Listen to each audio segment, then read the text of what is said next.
we're excited to make you another inspiring standout episode. And this is collaborative broadcast that brought to you by the American Bar Association, International Law Section, and the Suite. And this series, as you know, I hope already, David and I will interview international legal leaders out of the amazing community of the American Bar Association International Law Section members and share with you new insights, ideas, stories, and strategies to inspire you and to help you grow your professional practice and even your career, and I dare to say, even your life. And you're invited to join us. If you watch us, David, hi. Long time again, no see. Every time I see you, I know another month's passed. So, how are you, Well, David? I don't know that that's what I want to be associated with it, but and as long as you're glad to see me, it's a thrill to see you. I know. So I'll note also that this is definitely all live. I just had somebody call and tell me that they're coming over to deliver something, so I had to organize that. So in the little bit of room between our prep call and when we went fully live, I ran downstairs. So please forgive my being partially out of breath. But in any event, it's great to see you. No worries. I had somebody else who came directly from the gym, so it's fine. I mean, you're excited. So, but I want to start actually Absolutely. there, and then tell you that. But I want to start with a challenging question actually to you. I mean, if you think of one thing you've learned recently that really surprised you, what would be that thing if out of your mind? Ooh, that's a good question. We did not prepare. I did not That's prepare for this correct. question. What is the thing that jumps off at the top of my head is that uh, you know the difference that a thank you, a please can make in somebody's life. That you don't realize how the little things that we do for one another and with one another really have tremendous meaning.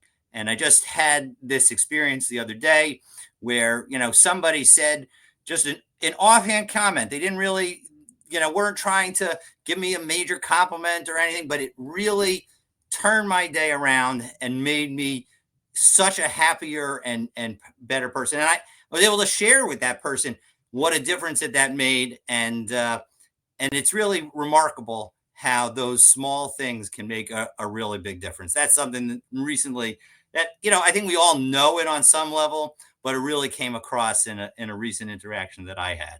Love it, love it, love it. Actually, this time I've been to say those American friend of ours to say a happy Thanksgiving for all of you celebrating, but also criticizing based on what David said to all the international audience. You don't need excuse to thank people, as David said. You don't need a Thanksgiving in your life. Make every day a Thanksgiving and do it. Don't wait for those days to make excuse. And you stand out of the crowd if you do it in the day nobody else does. So thanks for that, David. Again, today the episode is titled, and you probably a lot of you thought, what is the title? A Lawyer Odyssey from Improv Stage to Taylor Swift to Han Solo. I mean, that's a mouthful of title, but you're going to see how exciting this episode. And again, if you're joining us, we are live. Thank you, Linda. Type in the chat who you are, where you're dialing from, because we would like to see everybody, we international community supporting each other, and you are here also with us. And also, of course, our guests want to see that.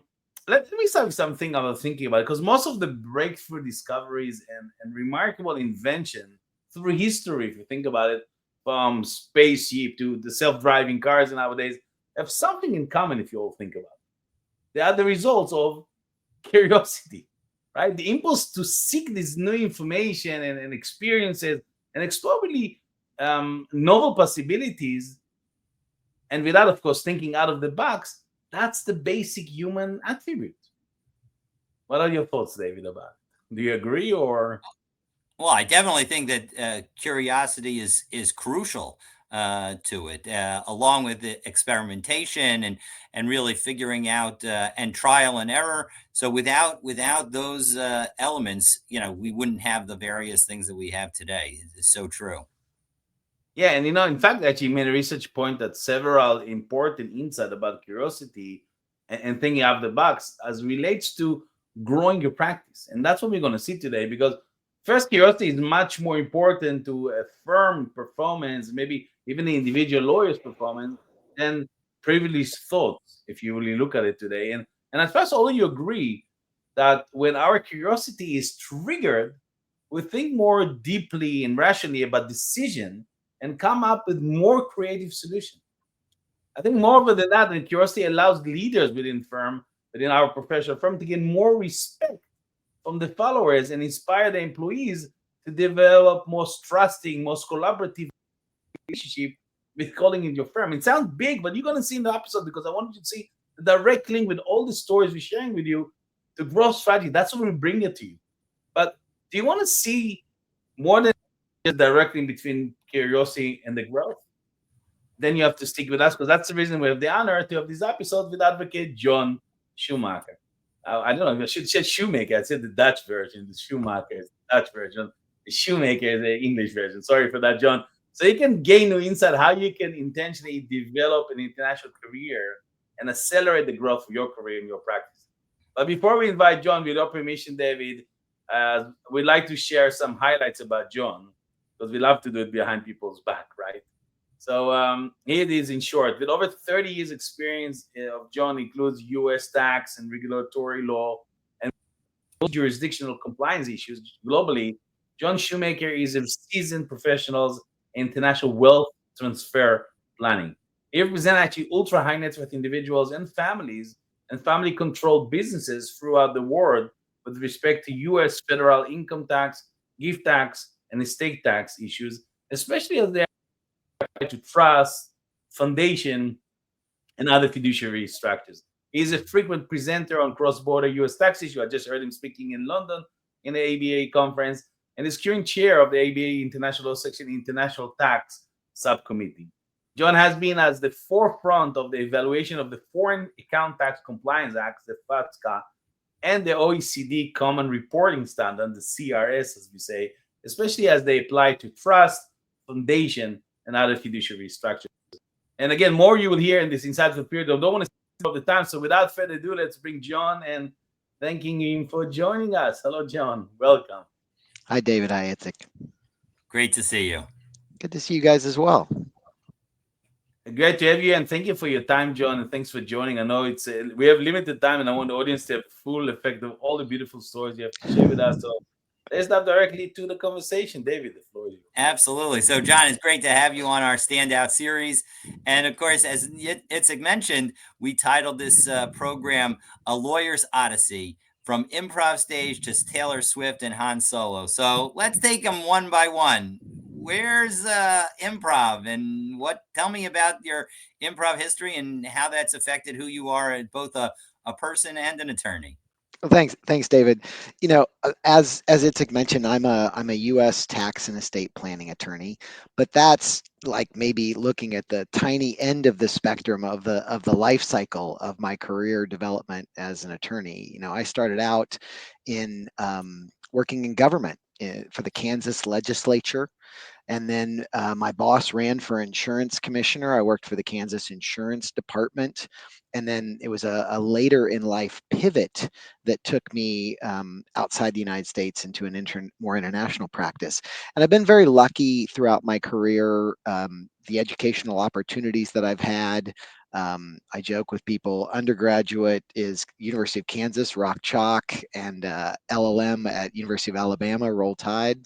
So I have my LLM, my JD, my master's in private wealth advising, multiple degrees, none of which I use as much every day in my practice as the 10 plus years I spent in an improvisational comedy troupe in Topeka, Kansas. It's a bit of a hyperbolic statement, but it's very true, because improv taught me to live in the moment and not try to think too far ahead and take advantage of what's happening and be very aware of what's happening in that moment, to be positive and to build on what people and colleagues give you, not be negative.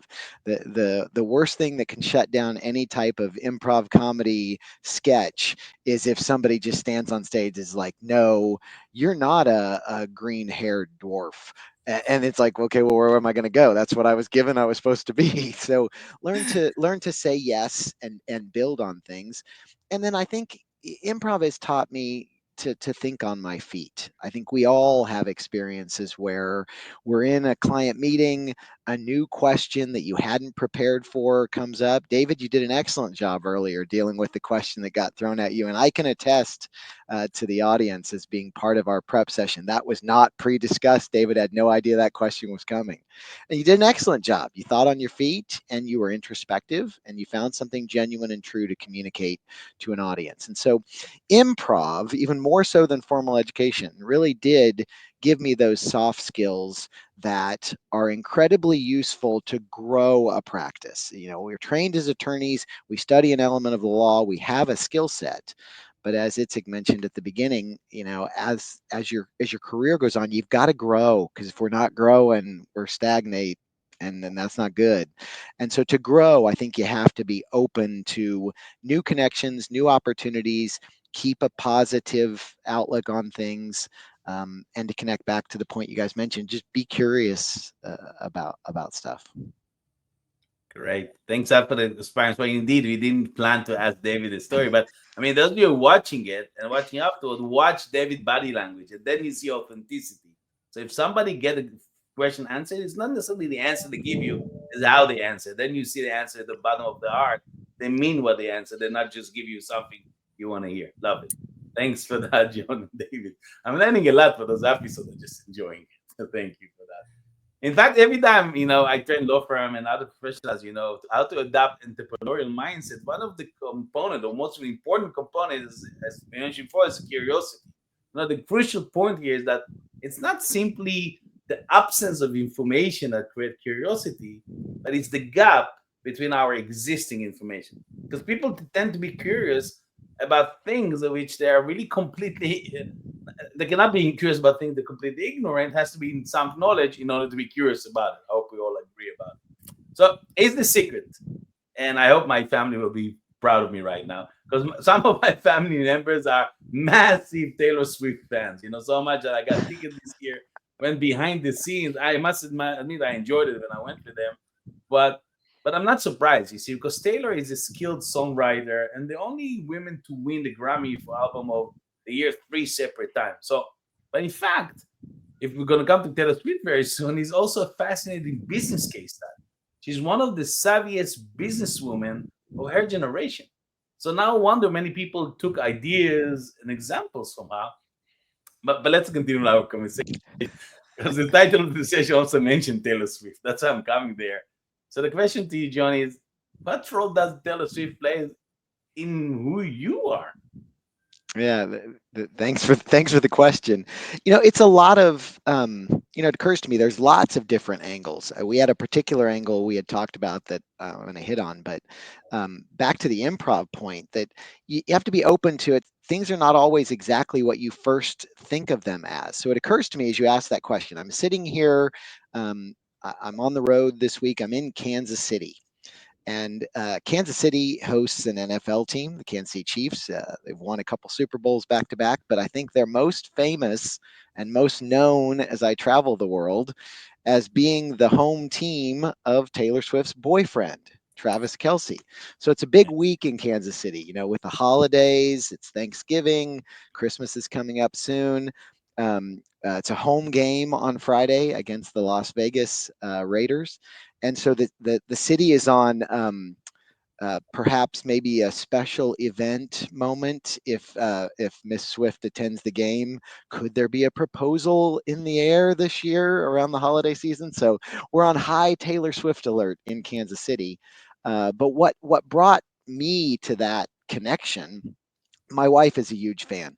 I can't claim to have been hugely familiar with her music until recently, but I wanted to do something nice for my wife. I got tickets to a Taylor Swift concert in Warsaw, Poland, and we went. And let me tell you, she is an impressive individual. That's 3.5 hour concert, and never once did I look at my watch. So she's an entertaining, Wow. engaging figure, captivating. Um, I may have been the only person with a certain crossover. So when I was 14 years old, I was incredibly lucky. I got tickets to the opening concert, the very first concert of Michael Jackson's Victory Tour.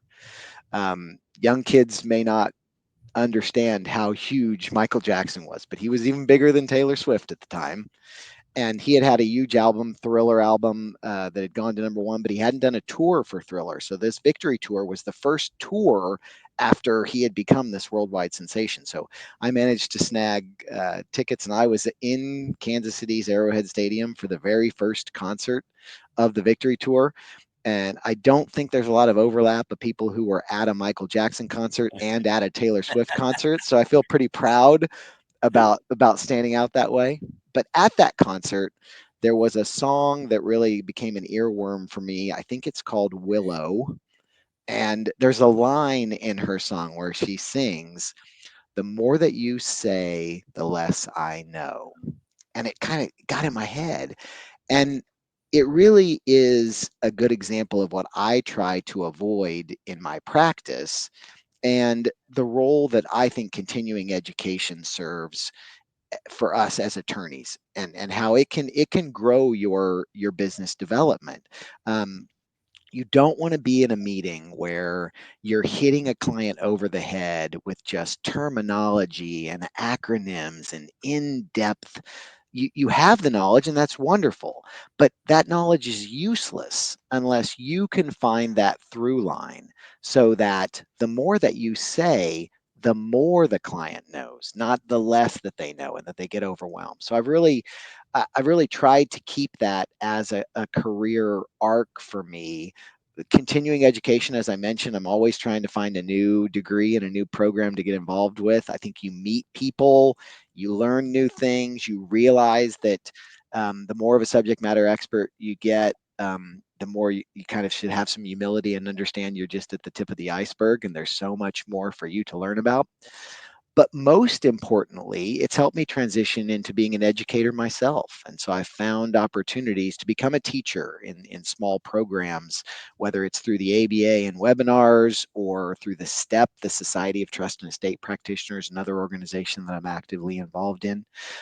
Find ways to teach, because when you teach something, um, it's a new, I think, profound level of understanding. So you take it up a notch. So in order to explain something simply, you have to really understand the complexities very well, and then use that talent of delivering the information in a way that a layperson or a new learner can understand. So that was my I don't know that it was the same profound moment as the roughly 150 screaming teenagers that were within 5 feet of me at the concert. But for me, it was that profound moment of hearing that line, "The more that you say, the less I know," and reading it as a cautionary tale that we don't want to get wrapped up as practitioners in being so much subject matter experts that we forget that at the end of the day, we are, and this is a term that's not used enough in our profession any longer, I think, we're counselors. We're counselors. We are there to take a really complex system or set of rules and apply it to a problem that a client has. We're problem solvers and counselors, and we should never forget that. I think that's Awesome. such an important lesson. Really, I mean, every every client meeting that I went into, um, you know, remembering that would have done me so much good. That if you just make sure that every time you go into a meeting, you remember that you're there to help educate and inform, and that teaching has to be a part of what we do every single day when we're interacting, especially with clients, but even, co-counsel or colleagues. It's true as well, because the more that we remember that we're trying to convey information, and that's part of education, when we speak, the more that we'll be effective as counselors, as you rightly point out. Let me Yeah. sneak in and because by Taylor Swift, I think fit very well what we're talking about. She said also that never believe anyone who say you don't deserve what you want. I think that's where exactly we're standing out, standing for. Listen carefully what John said. Again, if you have questions for John, type it in the chat box on there. And thanks for joining us. We are still live. We wanted you to be with us because we're speaking, John, about with John Shoemaker, talking about the lawyer Odyssey from Improv Stage to Taylor Swift and Han Solo. We cover already Improv Stage and Taylor Swift, so we waiting for Han Yeah, Solo. so That's back to you to David. yeah, so that leaves Han Solo. So, I understand from our conversation that he actually played a role in your becoming an attorney. So you got to tell us that story. Absolutely did.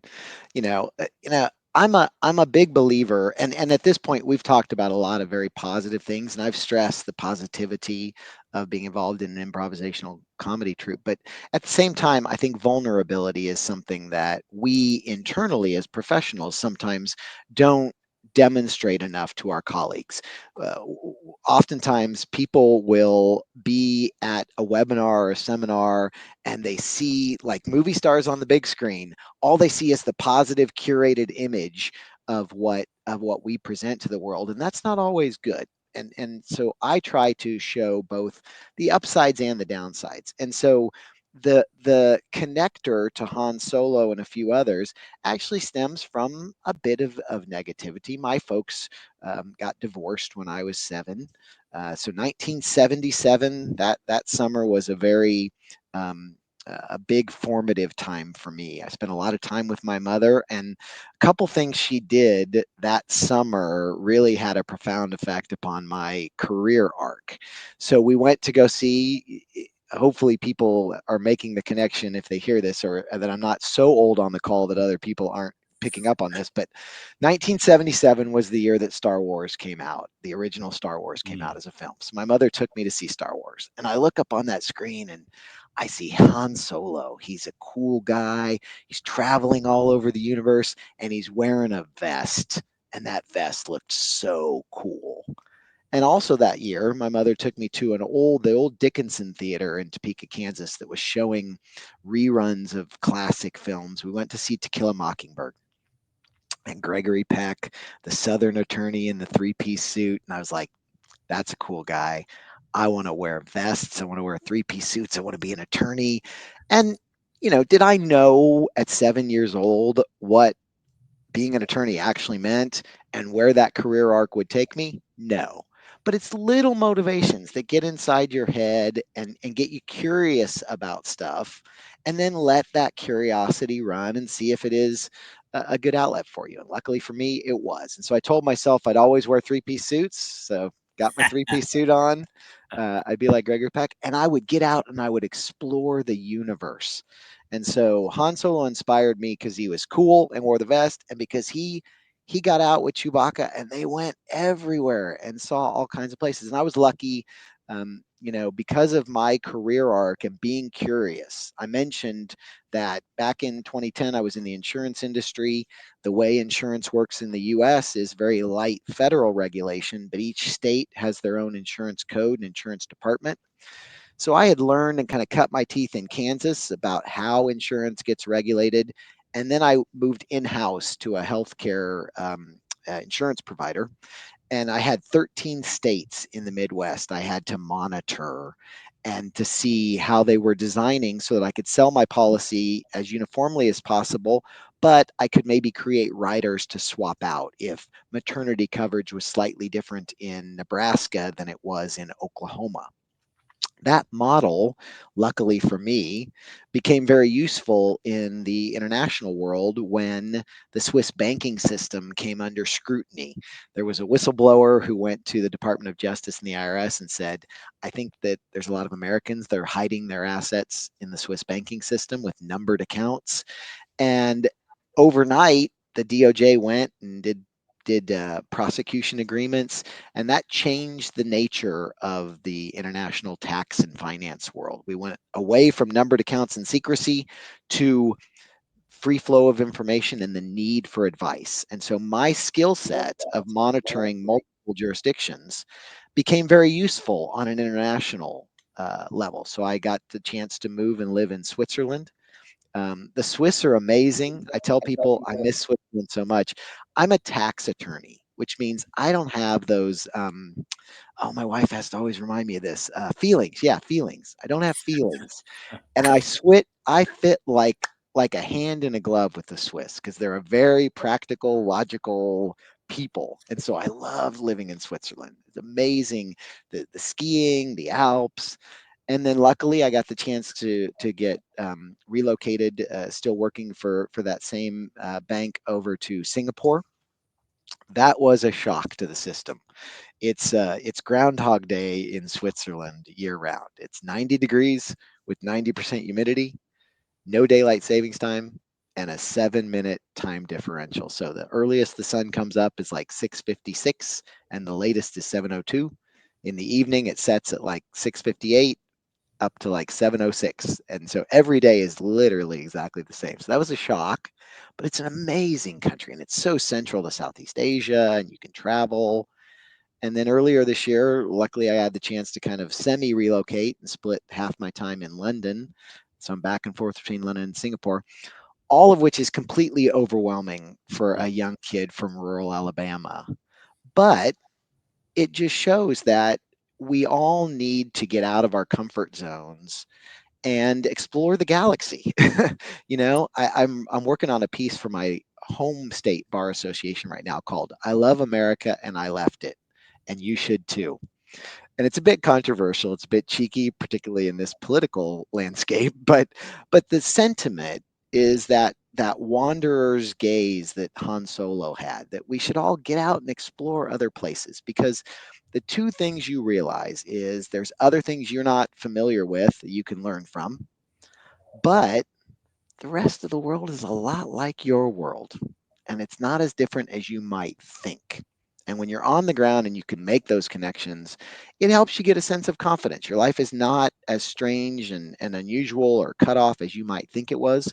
There's a shared commonality in the world, and a lot to be learned from other countries' legal systems that the American system could highly benefit from. So, out of that negativity of, starting from a parent's divorce that just led to a few little actions, I tried to stay positive, and I'm lucky that I have positivity. I know that oftentimes that those kind of negative experiences come with financial consequences or a lack of educational opportunities for others. And so I try to be involved with mentor programs, so that my situation and what I'm talking about is not just something that was solely available to me, but I try to make sure it's available to others who might not have had as many opportunities as I had. Wow. That's a lot to hit you with. Sorry about that, guys. And one of the things that you keep mentioning is the way "quote unquote" luck has played into it. I'm going to take Itzik's line and just say that I don't think that it was luck. I think that you took advantage of doors that opened, and that's not luck. That's intelligence and creativity and wisdom. That's very kind of you to say, David. And I know that Itzik has a specific line on that front. So I'm going to leave him to share more on that. You're on mute, I think. Itzik, we couldn't hear you. I can't hear you.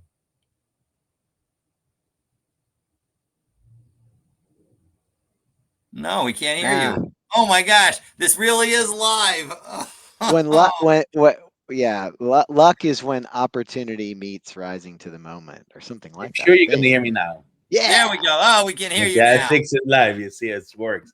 So Yeah. I'm sorry for that. I'm trying to say that you're right, but actually, all of us born with those skills. We're just not using them, and that's John is much better in that regard. So don't think that's only John, because John is special. No, all of you sitting down there listening, learn from it. Do it. That's now the time to do it. Again, that's amazing. We have John Shoemaker speaking on the lower Odyssey from Improv Stage, Taylor Swift, and Han Solo. We're not finished. We're still live. If you want to join us, and again, I thank all of you still with us, and I know you're interested, and we're thanking you for being with us, because we're doing it for you and for your attention. Now, we cover all, I think, 3 parts of the titles, but there's still more questions to John. And again, if you have questions, you have to type in now before we're ending up this session. We would love you to have your question. If you have it, now it's the time to type in the chat box before we ask. We come to our attention switch moment, as you all know, a good opportunity to give attention to other great people who deserve it within the ABA International Law Section global community. So here's your time, John. who are the 2 or 3 people that you want to thank within the ABA International Law Section community, and why? Floor is Sure. yours. Thank you. So, you know, again, I'll lead with a slight bit of a negative just to frame this. So, I've had tremendous opportunities in life, and I'm so, so grateful. But they were born out of in many ways, again, tragedy. During the summer between my first and second year in law school, when I was 30 years old, I was a bit of a late bloomer getting back to school. I lost my mother, my father, my grandmother, my grandfather, and my uncle all in the span of 1 year. Wow. It was a very difficult time. But what it taught me was not to focus on negativity, but to try to find those little slivers of positivity and opportunity. And I was incredibly lucky at the time to have a mentor during law school named Peter Katarchanu, still active in the ABA and in the international law section. And he's really who helped me through, he and his family helped me through that difficult time, and he's the one that made that bridge between my insurance practice and moving overseas and helping in the international banking and finance realm. He picked up the phone one day and said, "Hey, we're going to vacation down to the Bahamas and to Cayman. Would you like to go?" And let me tell you, if you're landlocked in Kansas City, the only answer to that question is yes.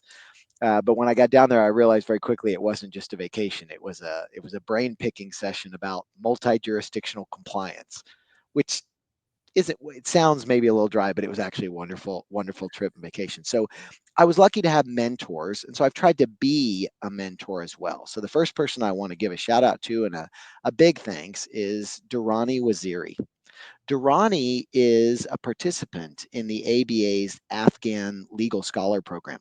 So the ABA has been very active in providing funds and resources to bring legally trained individuals out of Afghanistan after the fall of the government with the US's withdrawal and find them opportunities in the US. Durrani recently completed her master's degree at George Washington Law School and will be taking the New York bar next summer.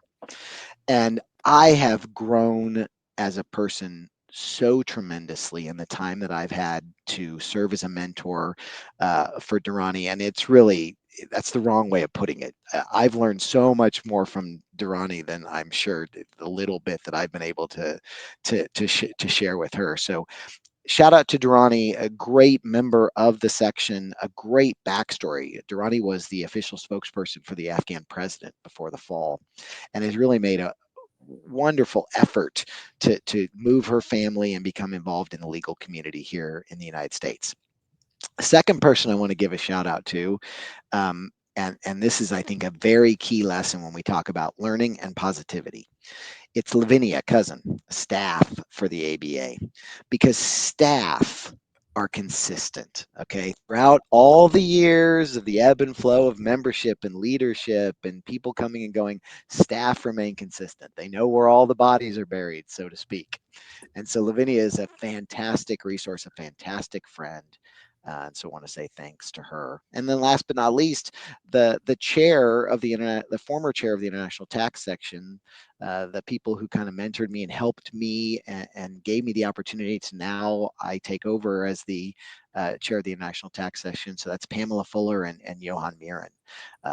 Both excellent global tax practitioners who really when you're a leader, the worst thing you can do is block development of others. I tell people within our firm, I've had colleagues come and go from the firm. I've had young associates that I've trained up, unfortunately, have to leave and go to other firms, but I never begrudge that because don't get in the way of the people that you have a profound impact on in whatever is the pathway that leads to their best development. Don't get selfish and want to retain those people so that they're only serving your purposes and helping you look better. The fact of the matter is, it will often be the case that when you mentor somebody, when you deliver a piece of information or a truth to them, it helps lead them develop in a way that isn't what you envisioned and might no longer be the great use that they were to you up until that point. Don't begrudge that because that's the greatest thing you can do as an individual is lift up another person. not to your own standard, but to their best standard. And so Pamela and Johan were perfect examples of people who mentored me and helped me develop within the section leadership and never stood in my way. So I want to say thanks to all those people. The problem with thanking anyone, though, is you miss out on all the other people that you should be thanking. So, Leave it to the other to do the yeah. jobs. Thanks, John. Thank you very, very much for sharing. Again, there's a question here for John. Now it's time to ask him because we're almost ending up our conversation. Here's an interesting insight. You see, all the things we mentioned today, curiosity, thinking out of the box, the desire to never stop educating yourself, all are part of the most overlooked leadership qualities in the workplace, if you think about it. Oh no. Possibly because it's difficult to quantify the return on investment on asking questions, of the experiencing culture, or consuming knowledge, or attending training, or engaging others in meaningful communication, as you heard altogether. But just because these things aren't listed on the sheet doesn't mean they don't affect the firm bottom line or your practice or your career.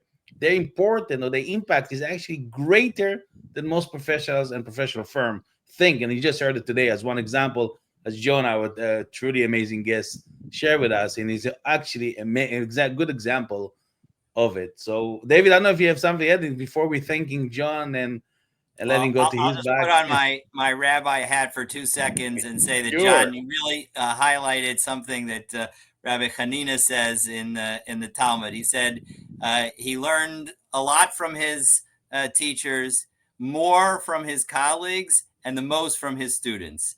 And your comment about your mentee certainly sort of emphasized that to me, and so thought that was really exactly on point. And it doesn't necessarily mean directly from the students, but in the relationship that we have with the students. And to the extent that we go back to the beginning of our conversation and you highlight that we should always be educators, it's really saying that in our interaction with everyone, we should be we should recognize the opportunity we have for learning.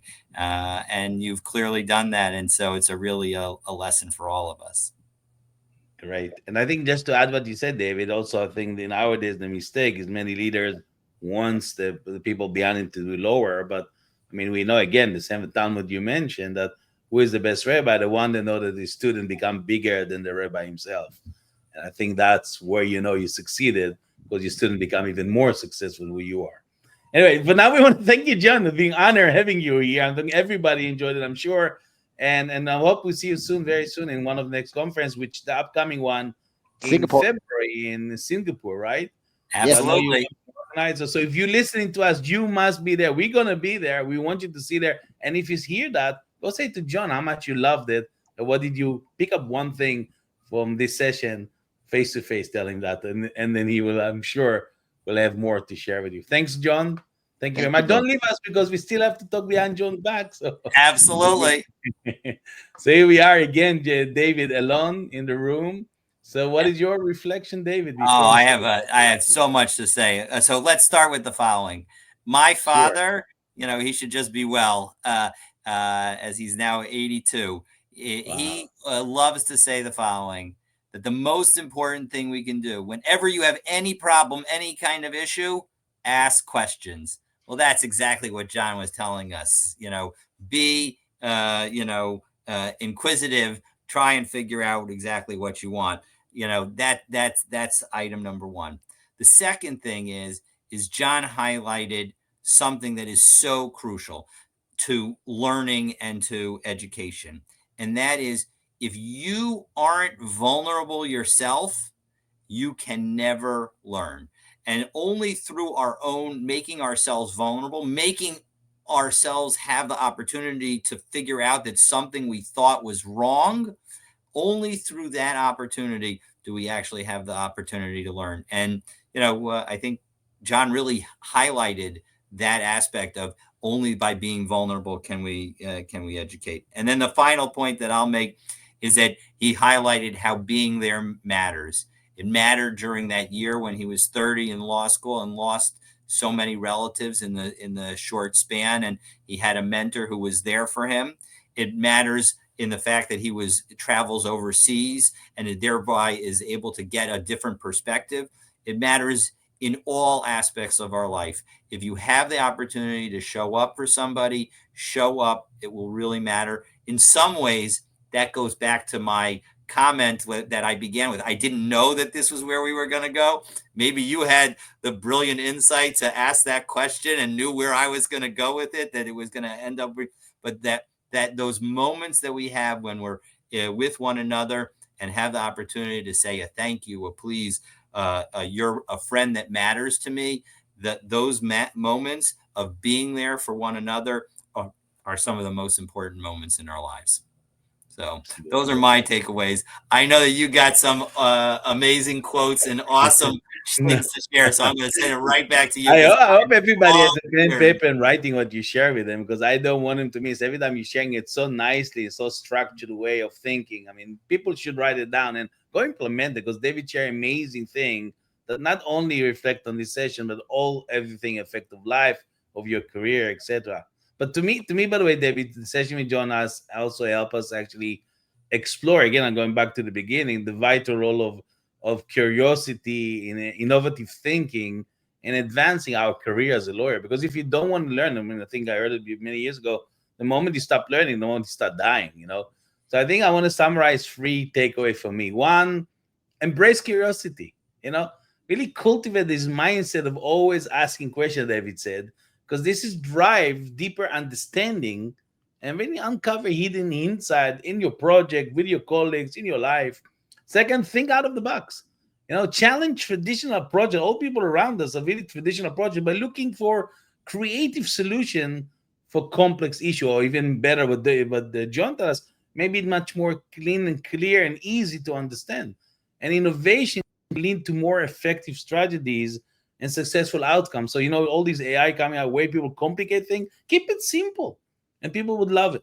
And 3rd, commit to lifelong learning. See, the legal field is ever evolving, and staying informed about the new laws, the technologies, the methodologies is really crucial. So what I suggest, attend workshop, read broadly, engage with thought leaders to continue grow your expertise. And that's one of the reasons we're doing the session, for you to get educated yourself. If you don't have time, come here. You join in 30 minutes, you learn so many things.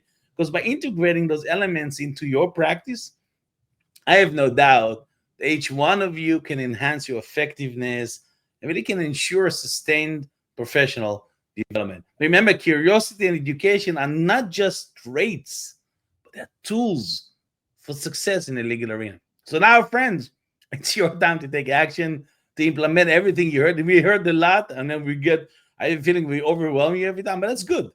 Pick up one thing, go implement. Again, we have been here with John Shoemaker. He's a top international tax lawyer and a wonderful member of support of the American Bar Association International Law Section. And David, can I thank you again for another powerful session? I mean, I have to do it. I'm sorry for that, but I just love every single moment of it. Me too. The fact that we have the opportunity to meet with interesting people and learn lessons that we can then reflect on and see how they've had meaning to us. This is such a precious opportunity for me. So thank you, Itzik. And thank you to all our viewers, both now and in the future. And, have a wonderful, wonderful Thanksgiving. This is a perfect time to say thank you. But as you mentioned at the top of the program, now's not the only time to say thank you. It's a key to say thank you. Every day should be Thanksgiving. Guys, and we use the opportunity again, David, myself, to thank you again to each of you for joining us. Thank you very much. Again, see everyone our next standout episode and with another nice guest and amazing people. Until next time, and to see you face to face. Bye for now, everybody. Bye-bye. Bye-bye.